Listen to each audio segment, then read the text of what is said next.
Ladies and gentlemen, hopefully we are now live. There's always that awkward bit, so I'll just blabber for a second to make sure we really are live. Um, Before you know that we're live, because you don't get a green or a red light from the streaming services, which I find quite alarming. Anyway, today we are talking all about storytelling for marketers, one of my favourite topics, and we've got an expert, Seth Erickson from Storify, to talk it through with us. So welcome to the live stream if you're joining us live or you're watching on the replay. And in a minute, we're going to record this as a live podcast. So Seth, also welcome to our many live streams in many places. Thanks for coming on. Yeah, thank you for having me, Michael. Appreciate it. Pleasure. You got some very professional looking headphones there. We're finally getting live. I got one of my tech issues. So great to finally be going here. And just double check that things are working properly on the various StreamYard things. Looks like they should be. Just double check YouTube and then we'll get going. This is why tech support is a good second role to have. That isn't the presenter, isn't it? This is why TV's done things that way. There's a reason for traditional ways of doing things, I can't help feeling. So folks, just bear with me for a second. If you're watching a video about me trying to see if you are watching a video, then we're thinking very meta right at the moment, but in a second we will be getting into this content. So there we go. Now I'm listening to me saying I'm watching a video about you watching. Anyway, good. It's all working. The tech is there. So we are going to record as we do. We're going to record our podcast as live within the show. So Seth, now I've finished blabbering, we can actually get on with the business of the day. Are you ready to roll? I am ready. Excellent. Born ready, as they say in California. Born ready. Okay, let's do this thing. I think I've had too much coffee today. Right, let's go.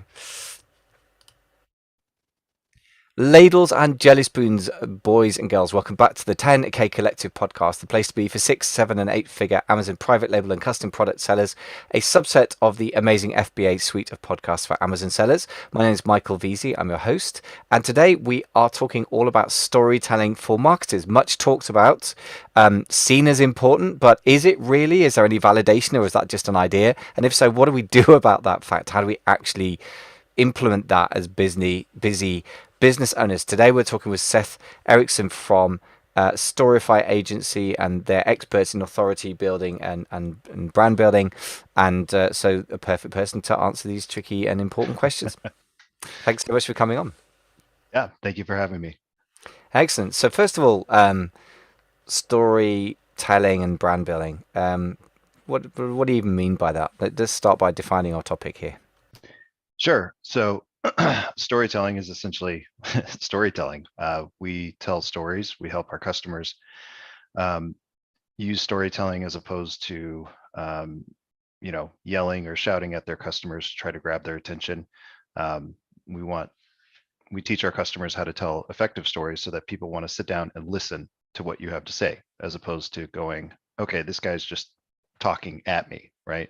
And so the idea is that we help our customers bring their customers into that story, put them at the center of that story, and really make it about the customer and not so much about the company. And so, for instance, you can probably visit any one of thousands of websites, and you'll see a company that just talks about themselves and how great they are, and how all the awards they've won, or how great their customer service is or whatnot. And that's really a conversation about the company that the company is having about themselves.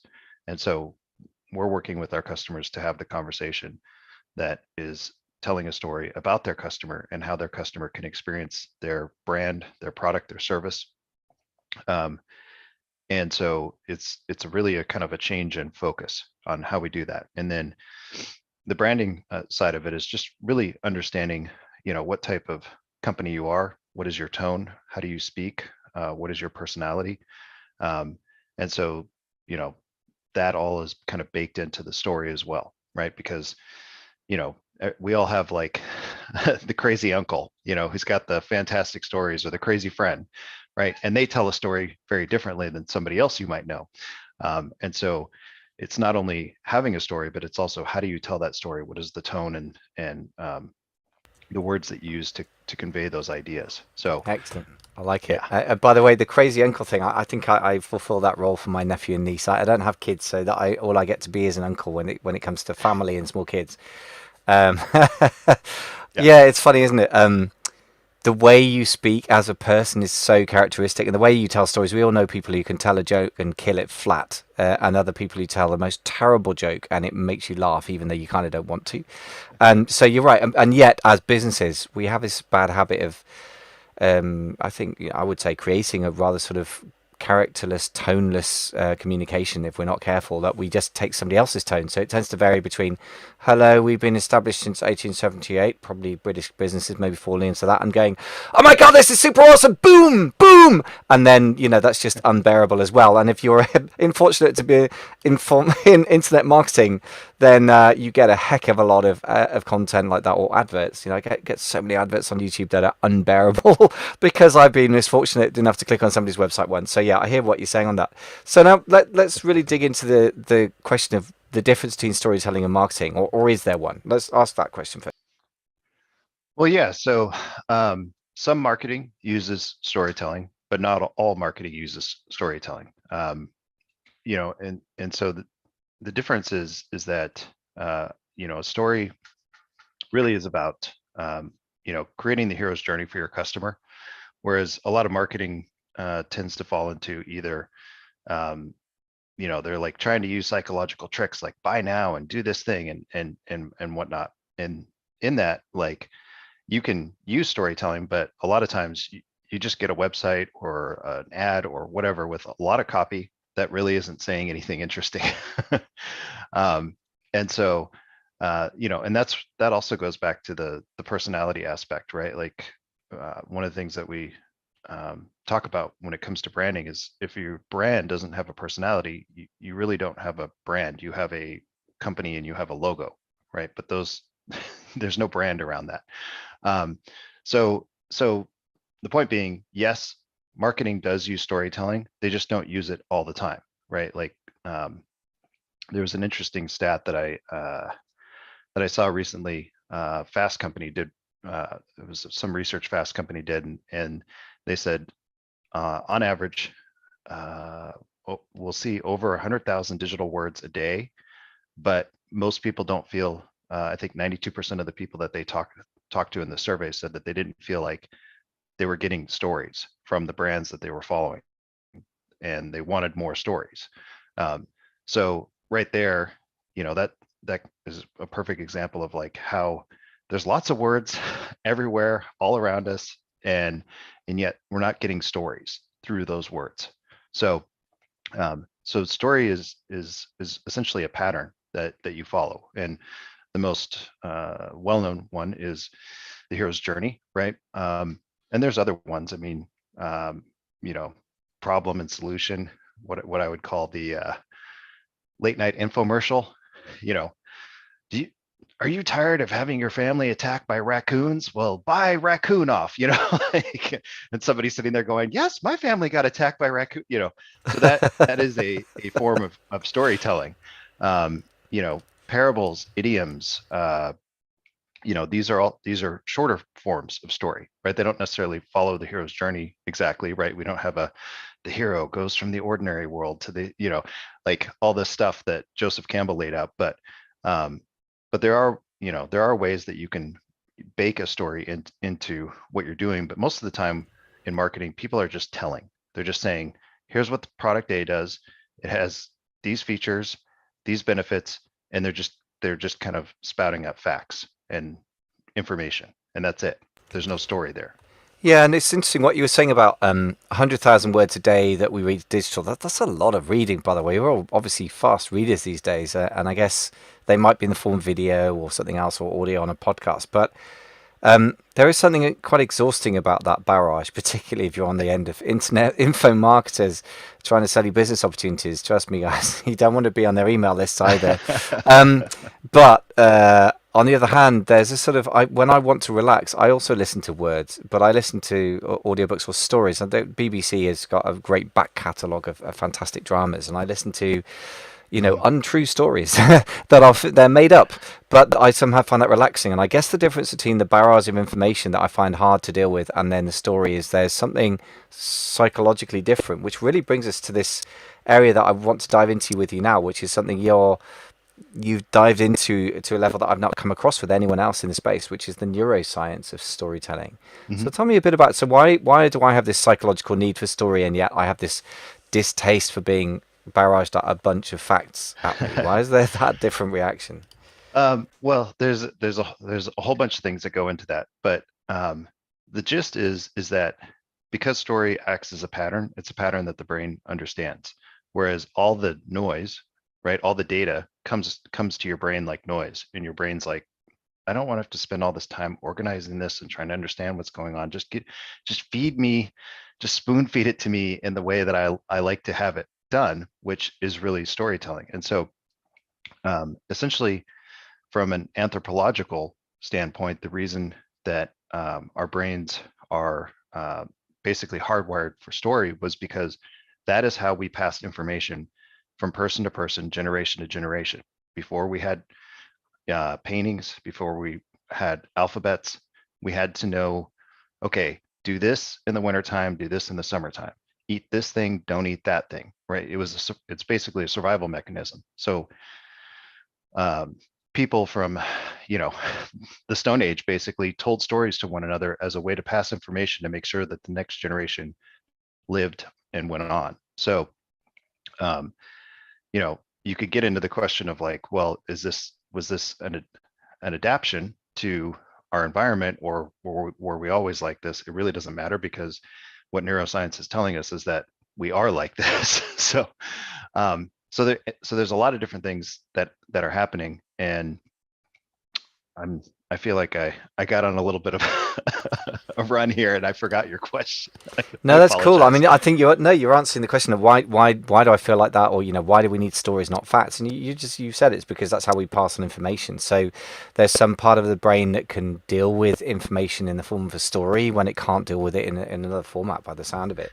Yeah. So Well, so what is and that? What are the next sort of implications of that? I mean, in terms of the neuroscience of storytelling, because we're going to talk separately about how to implement. Because lots of people out there telling you how to do marketing, but what I think is different about your approach is you're basing it on a an inquiry into neuroscience. I don't know if you've actually got a neuroscience qualification, but that's kind of not relevant. And the point is you're connecting the dots here. What are no, the other yeah. takeaways from this? Well, so going back to what you were saying about the facts and whatnot, from the brain scans, and there's a lot of them, we can see that when somebody gives you facts or figures, only two parts of your brain light up. It's the Broca's area and the Wernicke's area for anybody who wants to get super nerdy into that stuff. But essentially, it's uh, hearing and comprehending what you're hearing. That's it. That's all. That's all that we're getting. But when people see stories, read stories, have stories told to them, um, up to seven different parts of the brain light up. And I don't want to try to say what they all are, because I'll butcher them. Like one of them's like really complicated to say. But um, so essentially, what's happening is when those seven parts of the brain light up, what your brain is doing is creating a simulation. So to give you an example of like how this works, the so let's say you're watching a movie, and have you ever watched a movie and thought to yourself, what would I do in this situation? All the Right? time, yeah. Especially Yeah. the flip side is imagining that you would act in a way that you know damn well at some level you wouldn't. So that's why James Bond's so popular. And I probably wouldn't want Right. to go around killing people, but getting to drive really fast cars and sleep with beautiful women with no kind of social consequences Right. seems really cool. So I'm already simulating being it now, and I'm sure that millions of men do as well. Otherwise, they wouldn't sell so many at the box office. Yeah. So that is the simulation that's taking place. And so that's the seven different parts of your brain are all lighting up. Your visual cortex is lighting up, your motor functions are lighting up, your hearing is lighting up. Um, so all those pieces are coming together to create a simulation. And that's why, like, when people watch movies, sometimes they're like, it's been 2 hours already, right? Because they were just in the simulation, right? Like they were like totally engaged in it. And the reason that we do that is because our brain is trying to figure out answers um, to what we would do in that situation. Um, another example might be like, think of your favorite teacher in school. Well, you would start kind of going back through a mental Rolodex, and you would say, oh, it was Miss So and so. And when you're doing that, you're essentially creating the simulation and pulling back the memory from that situation. Like, oh, it was this teacher, they taught this subject and it was really great, and you know, they look like this or they sounded like this or whatever. That's part of that simulation. So so the idea is that we want to tell stories so that we can tap into uh, the simulation, tap into more of the brain.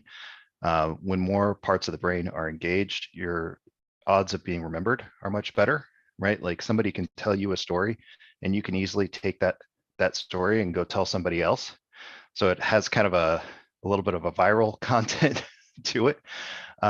But you can remember most of the story pretty well because it came in that format. Whereas, if the story is not interesting or whatever, like you're gonna have a hard time remembering it, because some people, the way they, like for instance, talk about their day. What'd you do today? Oh, I went to the store. I bought some eggs. I got some milk. Right? They're just giving you a list, right? But if they say, I went to the store today and I got hit by a car, then you're going, wait, what happened? You got hit by a car? Right now you're engaged in that story because there's something interesting going on and the brain's going, whoa, whoa, whoa, whoa, let's figure this out. I So mean, that brings you to the point really of I guess the art of storytelling versus the fact being the intrinsically interesting. mm, So, I mean, I went to the store, bought some eggs, pretty boring. I went to the store, got hit by a car. Unless you happen to get hit by a car, in which case maybe you're not kind of going to be telling the story very immediately afterwards. Maybe it's sort of 2 days later or 2 weeks. Um, but I went to the store and you'll never guess who I saw there. Who?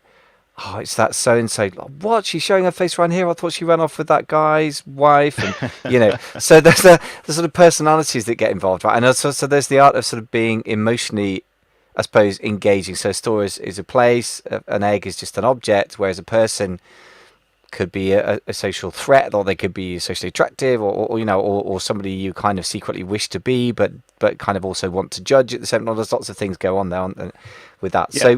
So how important is having people in stories, and how does that tie into the neuroscience? If we're sticking with that for the moment. As far as people, well, we don't necessarily need people in stories. I mean, there's the concept of anthropomorphizing. I always have a hard time saying that word. So Aesop's fables, for instance, it's all animals. There's rarely people. It's usually the fox did this, the bear did that. So you need some sort of character, right? And that character can be anything, as long as you kind of uh, give it a personality and whatnot. And so, like from the product standpoint, some people do a great job of describing their products almost as if they're like people, right? Like and creating their brand around that. So that's one way to think about it. But like I think we talked off air about the significant objects project, and those are all basically inanimate objects that somebody wrote a story about. Quite often, though, in those stories there are people involved, and so I think that's what makes the connection, because it's more human that way. But it doesn't have to be that way. It's just you want to tell them a story that's interesting, that's engaging, that has some level of emotion to it. So I think that answers the question. Yeah, I think so. I mean, so I guess you're saying character is distinct from people, but I mean sometimes we can almost make a character if you're skilled enough. I imagine that it takes a more skilled marketer to make an object more engaging than people. But the significant objects project, by the way, which we did, when you mentioned it, I had a look. It's at significantobjects.com, folks. If you want to have a look at it, fascinating, because I believe that they got, what is it? A couple of hundred people bought objects for about $1.25 each or something. And they sold for about $8,000. So I don't know what that increase is. And like, so 10x, 20x, 30x markup, as in 300% or 3,000% or 30,000, ridiculous markup in value based on the story that was attached to them. Now, do you think that was just a kind of hipster, kind of fashionable, kind of story to tell because it would make a good bit of journalism, or do you think that that's profound truth, or somewhere in between? Well, yeah. So they they specifically did that project to prove out a financial benefit to storytelling. And the other interesting thing about it too is they told the people who bought those objects that the stories were fake. So they didn't mislead them. They were like, here's a story about this thing. A lot of things, they, like you said, bought it for about $1.25, sold around $20, 18 to $20. But one of the biggest ones was actually it was like a globe in it's like a globe about the size of your fist that was in a acrylic plastic mold. And that thing sold for like 100 something, and so it was the fact that like people felt connected to those objects because of the stories that were being told, even though the stories weren't real. And that's one of the other fascinating things about storytelling is like they've done a bunch of research where they tell people a story, and then afterwards they tell them that the story is not true, but people still hold on to the story because the information was inserted in the pattern that the brain understood and said, well, this is a story, so this is how I understand. So so that actually kind of ties into that. So the yeah, so but with the significant objects project, it was specifically designed to prove out that storytelling could increase the value of an object. Yeah, it's fascinating. I find it's a very pure kind of form of experiment. I really like that fact that it's such a stark contrast. So I guess all that added value in between. People sometimes talk about brand equity, right? And one of the meanings of that I understand is really the amount of money you can get for an object over and above the sort of commodity value of it. I mean, Nike Hmm. trainers prices, if it's whatever $70, then it's probably like a $20 trainer, and $50 is for the branding and work and decades long reputation building they've done, right? I mean, Hmm. this is how powerful this is, but you can always speculate that that's not the case. It's quite a pure kind of experiment. Now let's talk about the difference. One of the differences between sort of facts and weaving together some kind of narrative. Another thing is obviously the difference between sort of intellectual stimulus versus emotional engagement. So how does the neuroscience of storytelling work when it comes to the emotional element? That's a good question. So um, there's actually several points I could make about emotion. I think the most salient point is that without emotion, we don't take action. Like we often think that we're very rational in the way that we're approaching things, but really what's happening is we are saying, "I feel good about this purchase, this decision," and then we rationalize it after the fact, and we say, "Here's why I bought that thing." But in reality, the decision is kind of being made in the subconscious, and we're going, "I feel good about this," or "I don't feel good about this, so I'm going to make a purchase or not make a purchase." Um, so emotion also pushes things from short-term to long-term memory. So that's why you have a traumatic experience, you can relive it and remember it forever, right? Or a really positive experience, right? You can recall that day that you know this you won the thing, or whatever, whatever the situation is. If there's a lot of emotion tied to that situation, it will then it'll move it from your short-term memory into your long-term memory, and then you'll be able to access it. So one of the things that we talk with our customers about is like, how can we bring some emotion into the story that we want to tell? Like, that emotion could be, it could be joy, happiness, it could be empathy, it could be frustration, anger. You know, not to get too far into the weeds, but you can see how politics, both sides, everybody uses this thing where they get everybody fired up, and then they're angry and they're upset, and then, well, what does that do? Well, it makes them want to go out and vote and take action to to to get this person or that person. Doesn't matter what your leaning is. um, Everybody seems to do it, and it's basically they're creating a narrative about how this person's right and that person's bad. And so, yeah. It Yeah, all ties together. some of the worst sort of demagogues of the ages. I mean, even I guess the word demagogue means something like, good at rabble rousing. Some of the worst dictators in history, some of the worst politicians, and we all have different ideas who those are. But Right. are very very good at rousing emotion. In a way that feels almost dangerous, but I mean, I guess standing back from that as marketers, we've got to recognise it's actually extremely powerful to rouse emotion. Sadly, anger seems to be pretty big in politics, on all sides of politics. I mean, not just recently, although I guess quite a lot recently. Somehow, yeah, I don't know if it's ever been any different really, but it's certainly it's a powerful example, as you say, and we have to kind of. I guess what I suppose we need to embrace that power, don't we? I mean, how do we apply emotional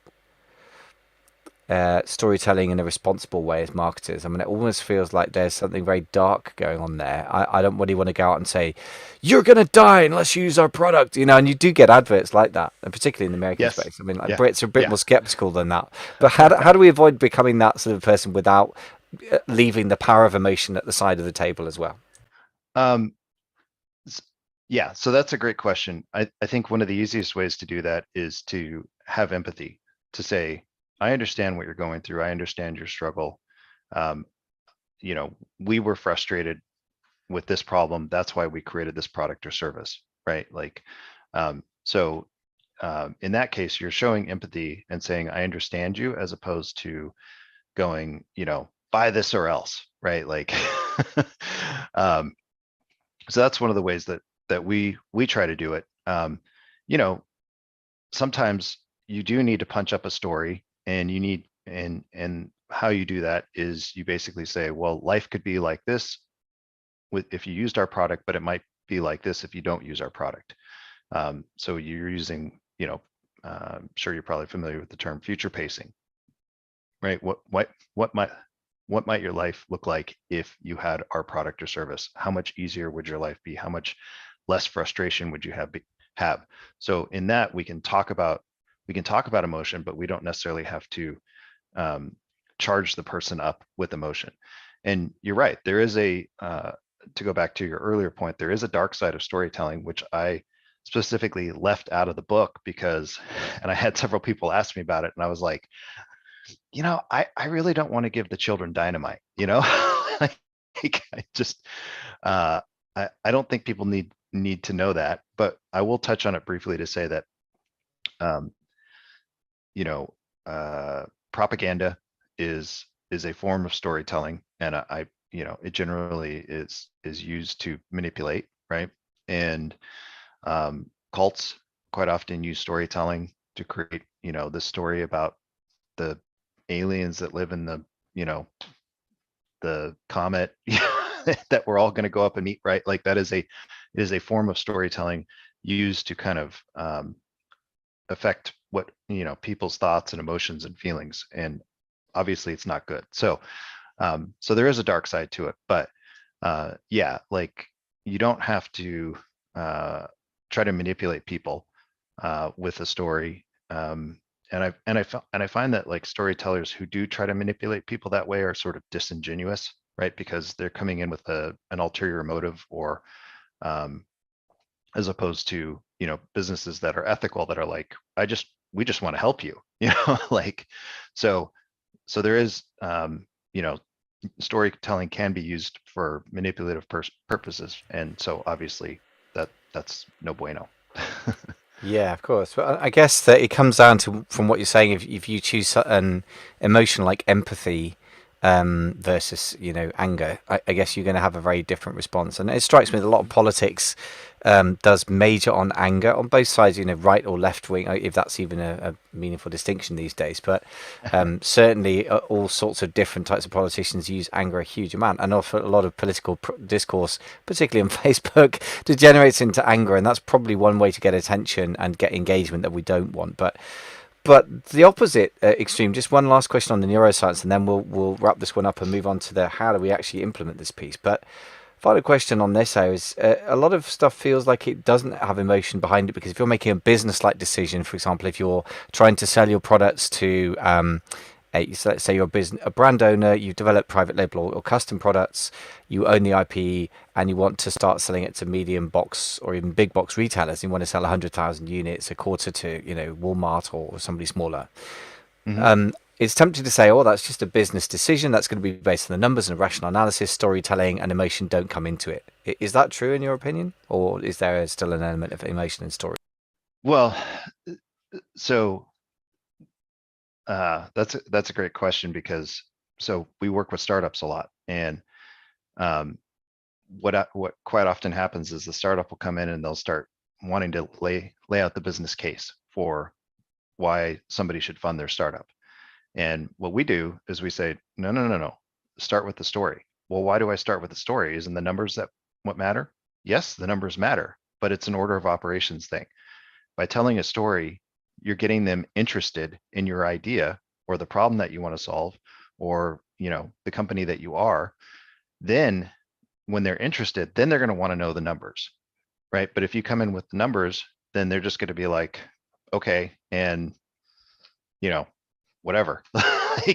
like because you're not engaging them. Like you think you're engaging them because again, a lot of people have this misconception that, I talk about in the book how Plato used the analogy of the chariot and how he thought that, uh, uh, the what am I trying to say here? Use the analogy of the chariot. The chariot's being pulled by two horses. One is ration, and the other, or the rational side. The other is the emotional side, and it's the rational side that we should be all focused on. But that's not how it works. That's not how neuroscience is showing us that we make decisions. So we have this misconception that it's all about the numbers. I will say that certain personalities definitely are going to lead more towards the rational or the numbers side of things, and but that's not all personalities, and generally all humans like stories or are drawn into stories. Um, so I think, like you said, if you want to, move 100,000 products and you want to sell to Walmart or something like that, uh, you need to go in with some sort of problem that you're solving, right? And tell the story about the problem that you're solving and why your product is the right fit for that. And then after that, you can talk about how many units you're moving, what the cost per unit is, and all that stuff. But you got to engage them or get them engaged with you where you're at. So That makes sense. When you look at the startup entrepreneurs who are now very big, but who got good at raising funding at some level, whoever it is, Jeff Bezos or Steve mm, Jobs or whatever, they were master storytellers, actually. And they're all very, very good at creating a narrative, which is another word people use, sometimes right. darkly, is to sort of become a sort of political weapon to hit people over the head with. It's a narrative about X, meaning it's sort of fake or made up or it's not quite correct or whatever. But the truth is, it's a story. And is it right, wrong? I don't know, but it's engaging, right? And Mm, people read about it. They read about the lives of billionaires, partly because of the stories that we tell ourselves about billionaires, I guess. So, by the way, when I asked that question, I'm like, I know what my answer is, but I just wanted your take on it. My experience of entrepreneurs is they're just as driven by emotion as anyone else. The numbers have a different meaning for them, but they tell themselves a story about the numbers, right? Particularly about revenue. Revenue's just, I'm sorry, but it's just a story made of numbers. If you sell on Amazon, you don't even get to touch the revenue. It never even touches your bank account. It's just kind of a really boring story told in numbers, but it's like it's not real. The real stuff's in your bank account. That's the cash flow. That's the story I'm mhm. telling about it. Anyway, so listen, we could talk for ages about the neuroscience. I find it very, very interesting indeed, but I'm a very nerdy, analytical kind of guy, and I find it a nice underpinning of an assertion that people make. Storytelling is really important for marketing. This gives it a bit of sort of more scientific underpinning, and I really like Mhm. that. We'll talk in our next episode about some more practical, tactical ways of how do we actually implement this? What does this imply? But for the moment, just tell us a bit more about what you do over at Storify. What do you offer people? Yeah, so we essentially do storytelling, brand building.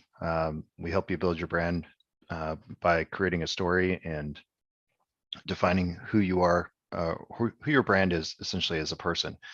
And along with that, we do copywriting, websites, applications, things like that. Obviously, you need um, additional things to support your story and have some place to put it. But I would say that's the short version of what we do.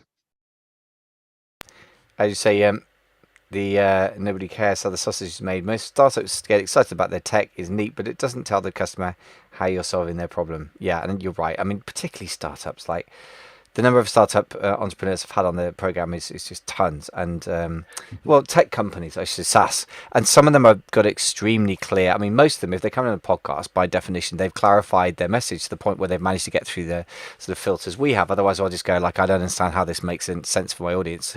And, so, but you're right. People tend to focus on the widget, not the way it helps people. Even that primitive thing, right, of benefits sell, features tell, right? Even that basic thing, which is not as sophisticated as the storytelling stuff you're talking about.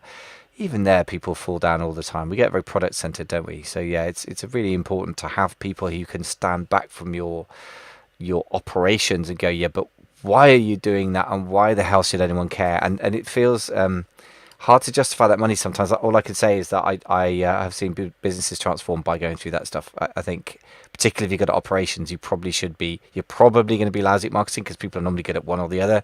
If you're great at marketing, you probably need to go and get a bookkeeper right now, from my experience. I'm just saying. So what you mentioned also a book. So tell us a bit more about this book. That sounds very exciting. Yeah, so the book is called How to Hack Humans: Storytelling for Startups. The short version is, it's broken up into three parts. The first part is essentially talking about the neuroscience and kind of connecting the dots together for you there.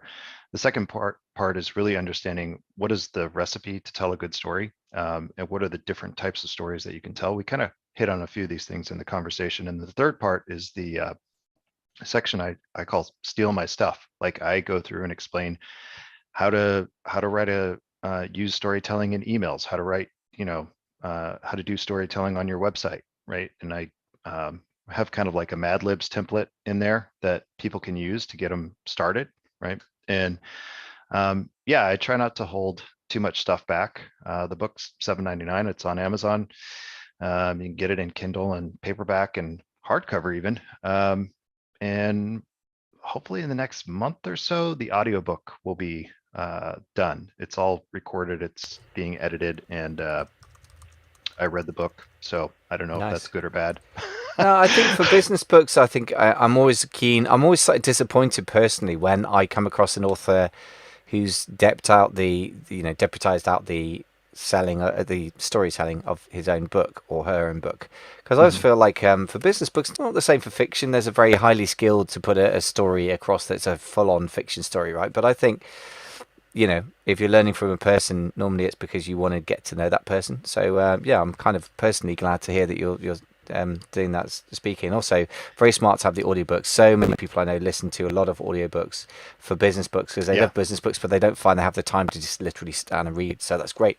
And we've got a free chapter on offer for listeners or watchers of the podcast. If you go to storifyagency.com/amazing, you can get a free chapter, which is very, very cool. And I also understand every chapter's got a song on Spotify. Is that right? Yes, yeah. So I'm a big music guy, and I thought to myself, if a movie can have a soundtrack, why can't a book have a soundtrack? So yeah, each chapter has a song that goes with it. The song either captures kind of the feel or the vibe of the chapter, or it relates in some way to what I'm talking about in that chapter. And so if you want to find that on Spotify, just search How to Hack Humans. It'll come up. And then if you want to check it out on YouTube, it's How to Hack Humans book, I think is the correct search query for that.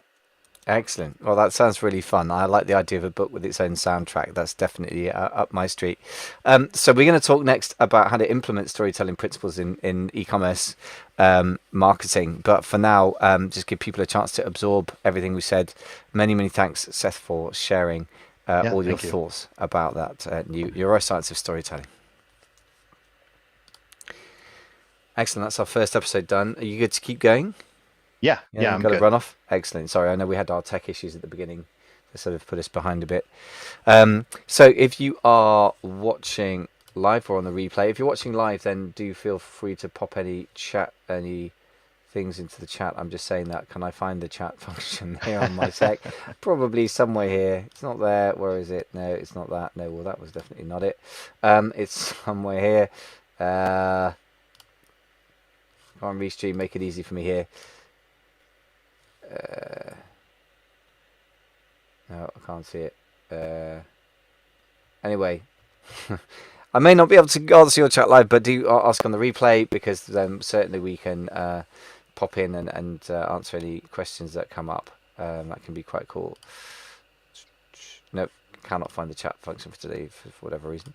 Good. So let's get on to all the more reason for me to get on to the next one and do the next episode. Here we go.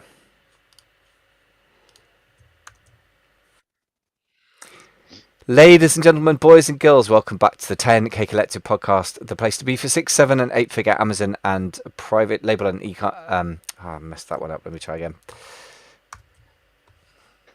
Ladles and jelly spoons, welcome back to the 10K Collective podcast, the place to be for 6, 7, and 8-figure private label and custom product creators. Part of the amazing FBA family of podcasts. I'm your host, Michael Veazey. Today we are talking with Seth Erickson from Storify about storytelling in marketing, which is a really cool topic, and we've been talking about neuroscience of it, and today we're going to talk about how to actually implement this stuff. Seth, welcome back to the show. Yeah, thank you for having me. So we're going to talk about what the characteristics are of a good story. How does it, we talked about the fact that it helps you win in the marketplace because facts are really dull. Before we go any further, we ought to ask a little bit more about you and your story. Tell us a story about Seth and Storify. Where have you come from to do all this stuff? Well, I was I ran an award-winning design agency, but was really dissatisfied with what we were actually doing with clients, and it's kind of different than what you think. So we were running a successful agency, and we would build beautiful websites for our clients.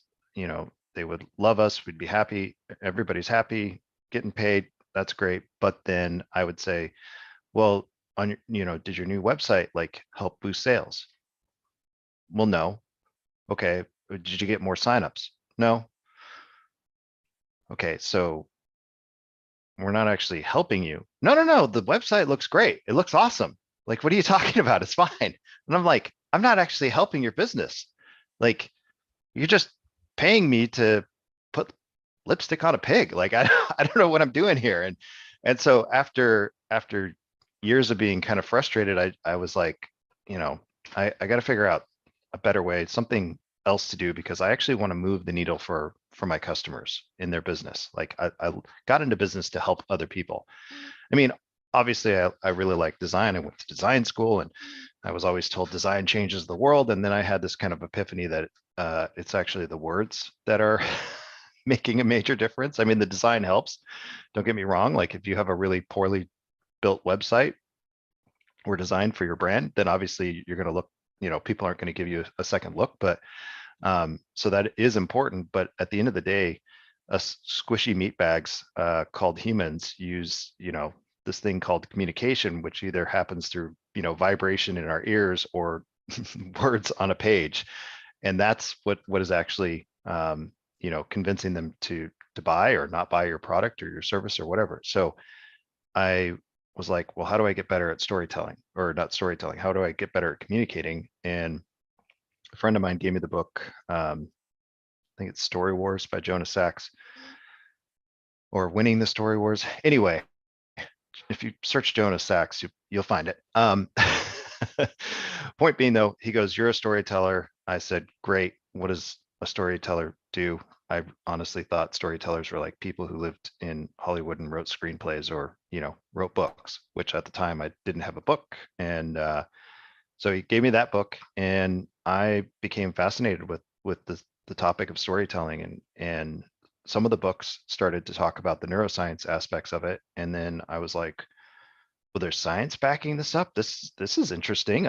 So I read a bunch of research papers and articles on the topic of neuroscience and storytelling. Most of them are really boring, so I wouldn't suggest doing that to yourself if you can avoid it. Because the irony is there's tons of research on it, and yet they don't use storytelling in their research. They just go through and give you the facts. It's funny. I happen to know a neuroscientist, which is not something most people would say, but I live in London, so we got connections to some very interesting people. And She knows some incredible stuff, but you wouldn't think it when you talk to her because she just doesn't have the knack of communicating about it. So exactly what you say is my personal experience as well of talking with a Yeah. neuroscientist. Yeah. So I started reading uh, a lot of books. So after Jonah Sachs' book, I read, The Hero with a Thousand Faces. I read Story by Robert McKee. I read several of Lisa Cron's books on storytelling. One of them was Wired for Story. She's written several on the topic. So I started kind of going, okay, this isn't just something that's really cool or interesting. There's actually science backing this, right? Like kind of like what you were saying in the previous episode, where you're like, well, people say storytelling is important, but like what that just sounds like an opinion, right? And so got into the science and said, I think we're onto something here. And we actually started applying some of the storytelling principles to our clients' work, their websites, their emails, how they were doing their communications. Started seeing really big results. Like, I don't know how up to date your data is. Mine may be a little bit old, but like I think the average like click through rate on an email is like somewhere between 1 and 3%. Um, Sounds about right. yeah, and so when we were doing or we're still doing email campaigns, we're seeing between 7 and 10%. So we know that what we're saying is getting people's attention enough to go, okay, show me more, right? We're seeing higher open rates than what the industry standard is for that particular industry. I don't want to go into the specifics of that because, data, but so we were like, okay, it works. We're onto something here. And so we actually rebranded the agency right at the beginning of the pandemic, which is the best time to rebrand. Let me tell you, into Storify agency. And so we've, kind of changed. And the reason we're called Storify is because Storify is a word. It's not like Shopify or Spotify. It means to tell or narrate in story. So Yeah. um, By the way, I just wanted to share for those who are watching and those who aren't, I'm going to have to do the magic of telling, painting a picture via words, because I just wanted to say that, you have got really striking design element. You can see that you've got that design chops, but also what's so interesting is that the top half of the screen displayed on a fairly wide monitor on a laptop, so not on a phone, is like a big block of color and a big bold statement, and plus the logo. So you obviously, and then you got some really well chosen photos and lots of text. So there is a real blend of the sort of visual and the text, and that's so interesting to me because I think there's a sneaky belief amongst Amazon sellers, particularly because Amazon, is such a powerful brand, and because also we're very limited on what we can say about the format that we get visually, that it's all about the photos and that the words don't really matter. The only thing I would say to that is whenever I've had clients that have experimented with that thought by hiring really professionals, you know, uh, copywriters, should we say? I wasn't say necessarily as far mhm. as storytellers, and they've changed even just the bullet points. The conversion rate moved by 5-10%, which is a serious impact. So Mhm. it's not true. It's just easy to tell yourself that it's true. So there you go. It's another story that I think we're telling ourselves. It's only Mhm. about the photos. That's not true objectively based on anything I've seen. And what you're saying is that you had an epiphany where you pivoted your entire business based on that realization, which is fascinating to me. So tell me about the interaction then. So I guess we're getting into how do we integrate this in real life? What is the interaction between, you're beautifully placed to say this, I guess, is that with the design background, the visual elements, so primarily, I guess, photos, but also sort of maybe infographics or sort of infographic type elements on photos in an Amazon environment or something, and the words that we choose.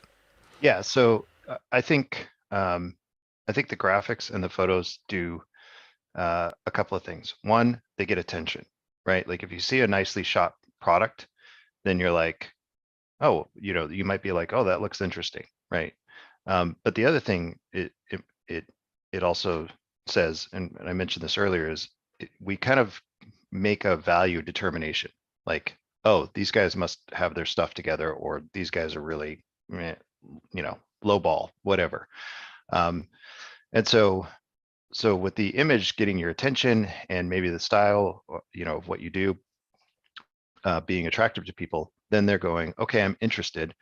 maybe I should read a little bit, right? But even with the text, like if the first statement that you make doesn't grab somebody's attention, they're probably just going to scan your content. Like they're not really going to sit down and read everything you write. I actually just was working with another branding agency that brought me in to kind of give feedback, and we were looking at their new homepage. Beautiful, amazing illustrations, just really top notch work, but they literally had blocks of paragraphs everywhere, all over this page, and this page scrolled for like seemed like days, and I was like, nobody's going to read all that. Like the brain doesn't want to like it doesn't want to expend more calories than it has to. So that's another thing that neuroscience talks about, is like for us to read, we have to burn calories. So when you have text, you want to break that text up and almost trick the brain to go, oh, it's only a few sentences, right? And so like as you see, like on our website that you just showed off, we don't have a lot of content. We have a main point, which is that nobody should need a PhD to understand what your business does, right? And so we're talking about like how people don't communicate very well. Then we go on to hit the next point, which is that as a startup, you guys are really excited about your tech, but that's not actually what gets people to buy. So stop talking about that. And then we're like, here's some pictures. You can see some of our work, and you know, and so we try to cut the content down, get very specific, and allow people to kind of just scan through. And if that first sentence grabs your attention, then you're probably going to read the "no one cares about how the sausage is made," and the rest of this is just social proof. Here's all the companies we've worked with. Here's some examples of our stuff. It's so cleanly laid out. So you got this very striking, no one should need a PhD to understand your business kind of mission statement almost, but a very publicly absorbable one. Not, we exist in order to drive enterprise value for a mid-market company, sort of droning, boring mission statement. This is something humans will read. This is pretty much there's only one sort of about 3 paragraphs that actually kind of unbroken up text. Then you got some examples of 3 brands that you work with. I guess you can click through to. Yeah, perfect. So you can click through. Then you've got who we've worked with. So there's social proof, social proof. Then a thing about the brain is the computer, emotions run the OS, stories the apps. When you learn how to use storytelling, you will understand the language of the customer's operating system and how to help your customers. I can just imagine myself, I'm not going to say those words, but I would say something like, yeah, they say this like, the brain's a computer, emotions run it, and stories are the apps. That's simple enough for me to grasp to actually retell the story to somebody else. And then I'm starting to do your marketing for you, right? I can see how Mhm. cleverly this is laid out. And then you've got your book at the bottom of the page, and then a bit more social proof, and then a tiny thing about your agency right at the end. It's all about you at the end. I love it. And then schedule a call button. And that is the entire homepage, which is, as you say, that's so cleanly laid out and fantastic. I think everyone should check it out. If nothing else, just an example of how a homepage should be done. Storifyagency.com, folks. Never mind a call to action. This is a call to paying attention to what it can look like. I love that. So how did you arrive at that? How do we get to the point where, let's talk a bit broader canvas than say just an Amazon page. Let's say a Shopify business owner. How do they get to the place where their homepage tells a good story in a very absorbable way that integrates with visual design? I mean, that's quite an art. Where do we even start with that?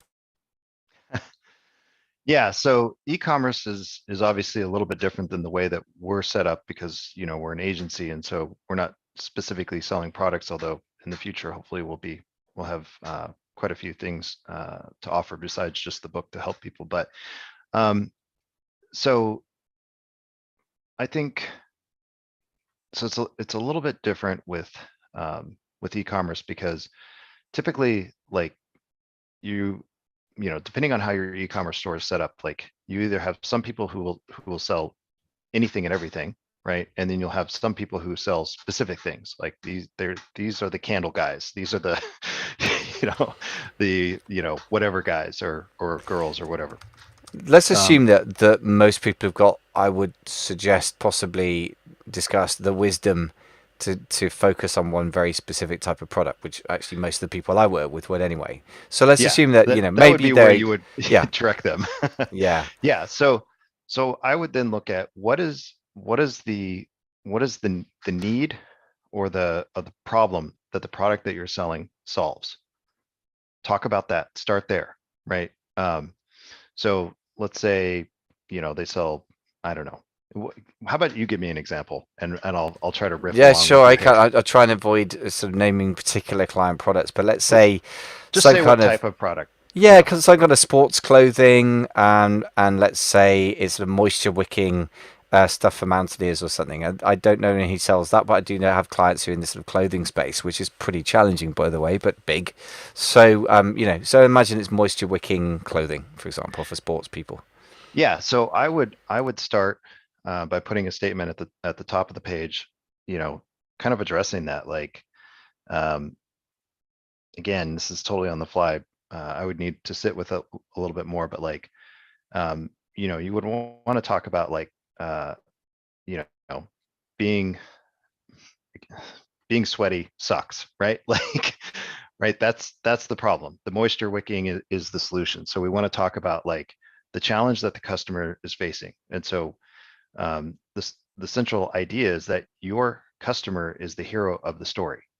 Most companies try to make themselves the hero of the story, like I said earlier about, we're so amazing, we're great, we're award winning, blah blah blah blah blah. Um, so because we're all human and we're all kind of self-focused, so you want to talk about what their challenge is. So in this case, it might be being sweaty, stinky, bacteria, right? Whatever. Talk about that, and then tie that to your products by saying, by making the products the solution to that major problem that you're pointing out to them. So that would be the way to do that. Obviously, there's more that you can do. You can kind of expand on that problem, kind of stick your finger in the wound, if you will.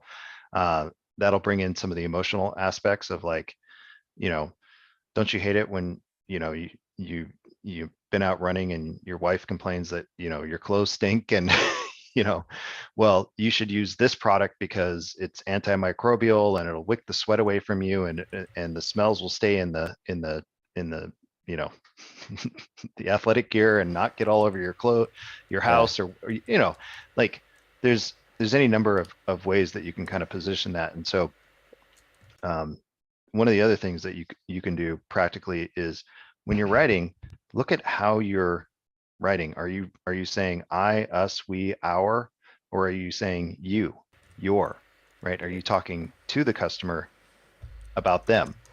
Yeah.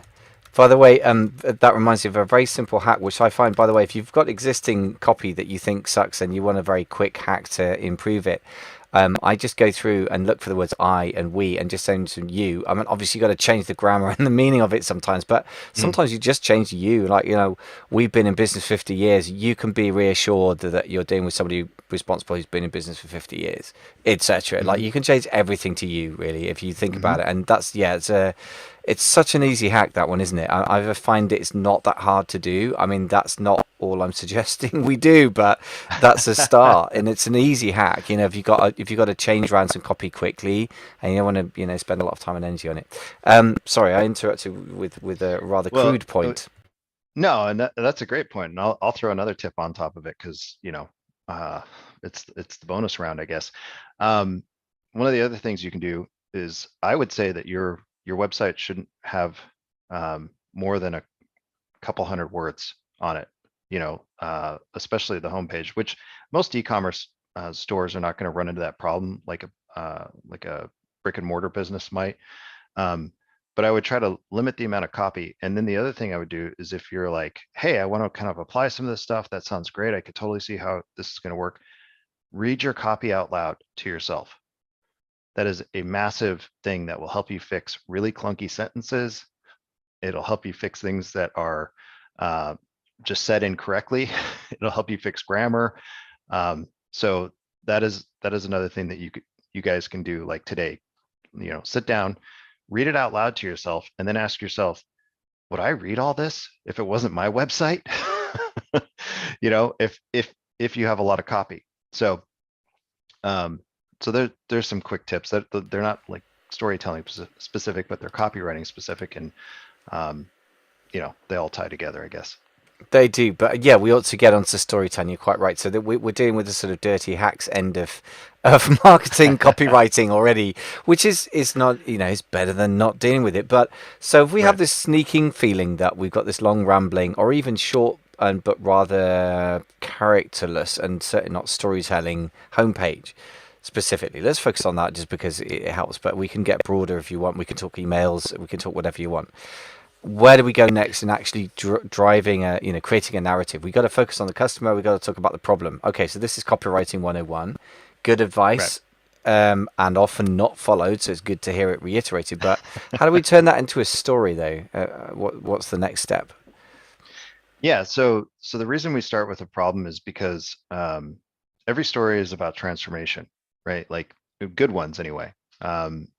Simba has to learn how to become the king that he was always meant to be in the Lion King, right? Like um, Luke has to learn how to become a Jedi and overcome the fear of his father, right? So we start with the problem to set the story up.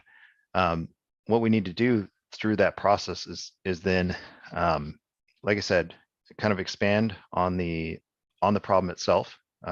And that's often what experts do is they don't talk about the stuff at the surface level. They go down layers deep and get into, not just the main problem itself, but the secondary and tertiary things that are happening because of that problem. So expanding on that, making, talking about it at the expert level, then tends to put you in the position of the mentor, right? And so the mentor is your Obi-Wan Kenobi, right? Who's going to lead you on the path. It's Hamish from Hunger Games. Quite often the hero needs a guide to help them overcome their challenge. So we want to talk about the problem at a deeper level, and then position the company as the ones that have the solution, that have the way to fix the problem. Later on, you can start doing things like setting the stakes. We talked about that a little bit earlier. What might life look like if you had our product versus what might life look like if you didn't have the product, right? In every story, there needs to be some level of stakes that the hero has to overcome, right? Like John McClane has to get, the hostages out of the building, and he has to, disarm this bomb that they've set up, right? If there's no, you know stakes, then the story is really boring. He goes to a Christmas party, he meets his estranged wife, and that's it. So we need to set up some sort of stakes in the story. You know, we talked a little bit about social proof. That's obviously important as well. Um, and that's, I mean, uh, I could spend like 2 hours explaining how to go like really deep into into the details, and I'm trying to give a high level overview. Obviously, by the book, if you want to get deeper into it and understand that there's, the hero's journey from Joseph Campbell's perspective is like 15 different steps, right? And for me to kind of break them down and explain, what is the call to adventure, and what is the rejection of the call, and what is, the natural and the unnatural world, and how do we tie those things in to a good story is unfortunately, I just don't think we have enough time. So No, that makes a lot of sense. There's a reason for books as a format, as opposed to the longest podcast in the world. Even yes, Seth Godin's podcast. Not Seth. I don't mean that. I mean Josh Joe Rogan. Rogan's. Yeah, Joe Rogan. I'm trying to get it right the third time around.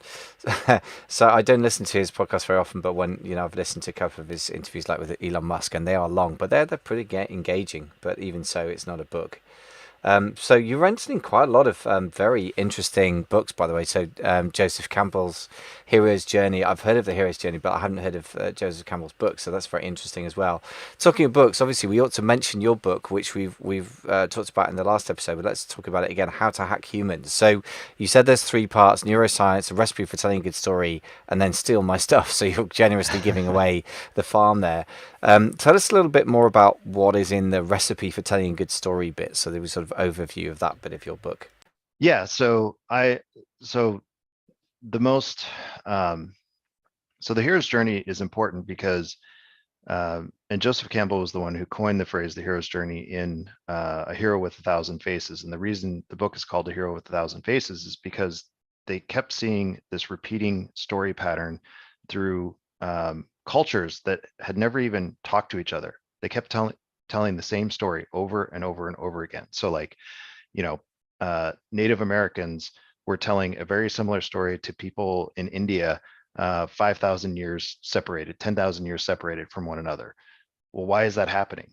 Well, because we as humans actually go through the hero's journey like on a daily basis, right? Like some days you're storming the castle and the next day you're locked up in the dungeon of that same castle, right? And our life kind of goes up and down and we overcome and we learn and we grow, hopefully. And that's essentially about the transformation, right? Like um, just think about like age. You know, when you were 8 years old, you were a very different person than who you are today, right? You have transformed over time, whether that's good, whether that's bad. You have changed in some way, and so the hero's journey is constantly talk.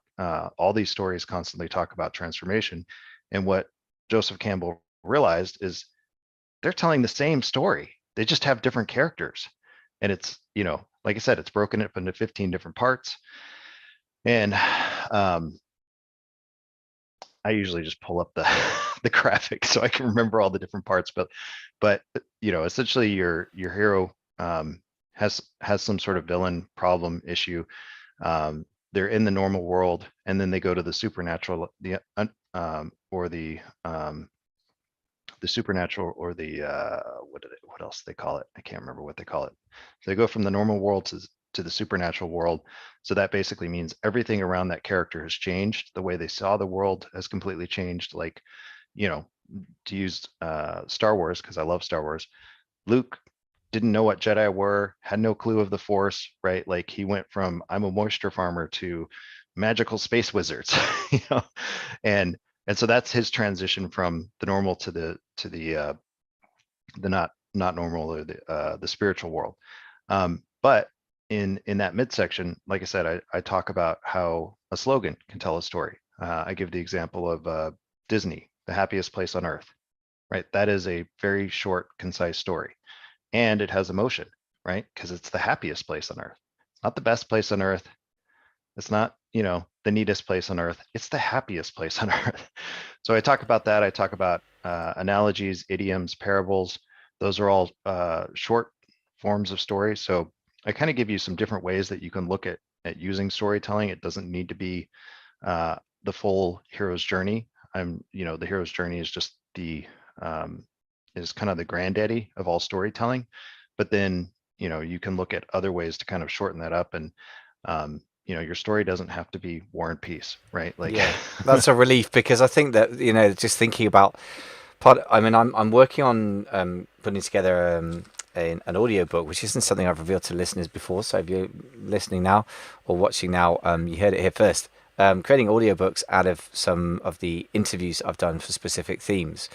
And the trouble there is creating a sort of through line. So there are various forms of kind of storytelling. You told your story on today's podcast, which is very, very interesting to hear. And I can see the results of it in your in your homepage, by the way. So this stuff does show up in a concrete way, doesn't it? Because I can see the visual training you've had. There's a very striking, very clean sort of branding, but also I can tell that you've thought a lot about the words. So it's funny how, storytelling is an intimidating thing if you think it's got to be War and Peace. If it can come down to an anecdote or a parable or a paragraph, or even like one punchy sentence, which kind of is the beginning of a story, that feels more doable for a lot of us. And I guess also if you feel like you're painting on a much smaller canvas, like on the product detail page of an Amazon store, which is all we get. I mean, that's not all we get. We get our storefront now, I guess, or a product detail page of a direct to consumer. We can feel like it's too constricted. And then also we can feel like we've got a WordPress site or a Shopify site, you could do anything, and that's just like the terror of the blank page, right? So if you feel if you feel either of those things, what's your advice to this is like simplistic stuff, and obviously people should read your book or contact you for help. But if we feel in either of those places, like the horror of the blank page, or I could just write 10,000 words, or we're very restricted here, how do we begin to get over that sort of situation? Yeah. So like I said earlier, start with a problem or a desired outcome, right? And then build your story around that, right? Like that's what's going to grab people's attention. I mean, I hate to give this advice because I feel like, well, probably not everybody will take it, but some people will, which is you could just start out a product description by saying, imagine, right? That already starts to put somebody in the simulation of imagining themselves potentially using that product or service. So you could say, you know, imagine having, the best shave of your life with, a 20 blade, whatever shaver and, yada, yada, yada. That is the start of telling a story. And, you know, so, um, I'm liking it already. I like the fact that it's so exaggerated, like a 20 blade shaver. I'm kind of tempted to create one just because it would be a talking point.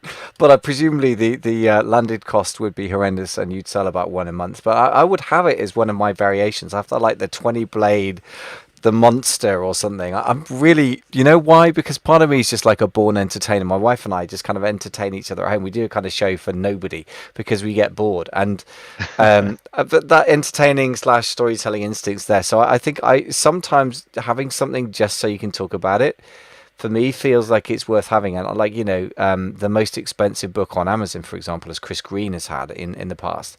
That's a fantastic thing to be able to say on a podcast because it's very mhm. striking. There's only one for starters. There's lots and lots of books on Amazon. There's lots and lots and lots of books about internet marketing. God only knows. You've added another one. I'm sure I'm going to add one.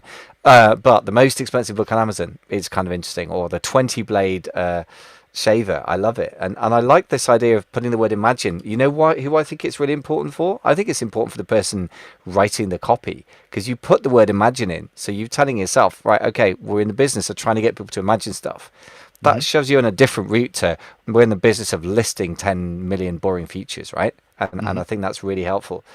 So if you want to get the first chapter of the book, which is How to Hack Humans, Storytelling for Startups, which I think is a super cool title, by the way. Hack Humans, very fun. A bit different from hacking Amazon. More profound for starters. You can get the first chapter, folks, if you go to storifyagency.com/amazing. Obviously, you can buy the book on, I guess, Amazon. Is that right as well, Seth? It's Yeah, available generally. yeah. And then the audiobook's coming out as well, you were mentioning. Do you have a date for the audiobook, or is it sort of right in the Uh, final throes?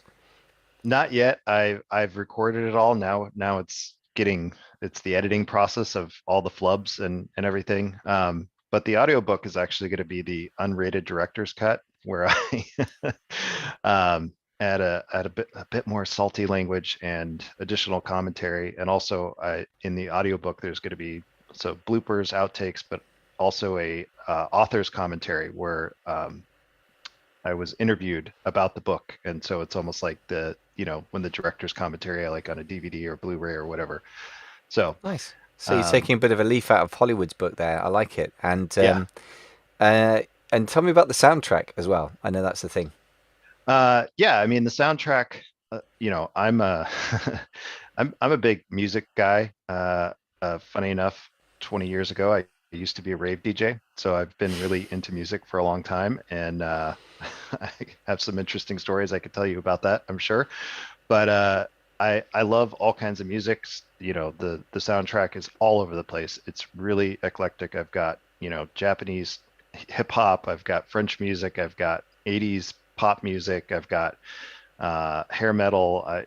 Electronic music. Like it's all over the place. So I like it. So you can get the playlist on Spotify to go along with your reading your book over a mhm. glass of your favorite beverage. I like it a lot.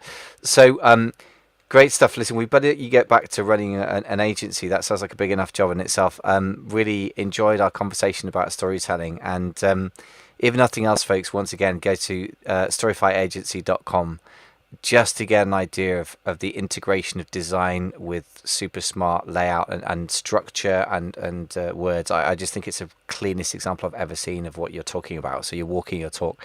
Great stuff and really thought-provoking. So Seth Erickson from Storify Agency, thank you so much for coming on the show. Thank you. Thank you for having me.